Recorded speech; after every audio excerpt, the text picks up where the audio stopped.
We begin by marking the area of Fleischer's ring. This helps us to decide the appropriate size of the trephine. We always use a trephine which is slightly larger than these markings. Then we center a trephine over the cornea and gently press it down to create an impression over the epithelium. This helps us to decide the graft size. Using a 350 micron guarded knife, we deepen the groove to the desired depth. Next, what we do is use a crescent blade to perform something called as anterior lamellar keratectomy.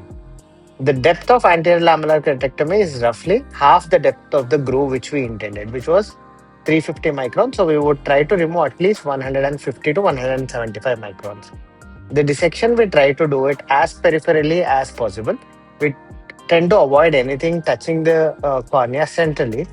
As we tend to do it more peripherally, we can peel it off towards the other side, or we can peel it off or cut it short from the center point where the cornea is the thinnest. Once we remove the anterior lamellae, we use an MVR blade to create a small stromal pocket.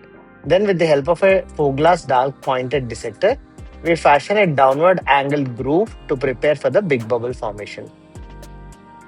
Now we introduce a Fogla's cannula into the pocket we created, and it is pressed downwards and slightly more paracentrally before injecting the air. And here we can see the big bubble formation. When we make a small side port and inject air, you can see the periphery of the air bubble in the AC.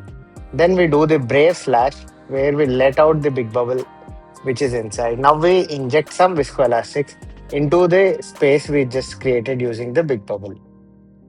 Once that is done, we do something called as blunt dissection using a blunt dark scissors where we try to remove the anterior stroma.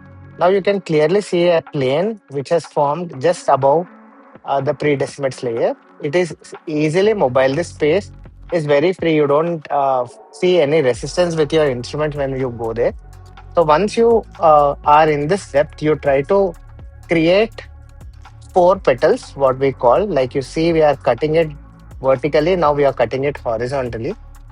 Once we cut it with four petals, we tend to excise it, making sure we are cutting in the periphery so that even if you have a small minor perforation, it can be taken care of easily in the periphery. We can just leave an extra bit of stroma in the periphery, but that cannot be done more centrally.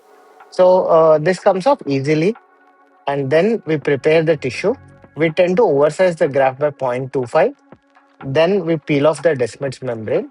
Now the donor is placed over the recipient bed, and using 10-0 monofilament nylon sutures, we secure the graft in an interrupted fashion.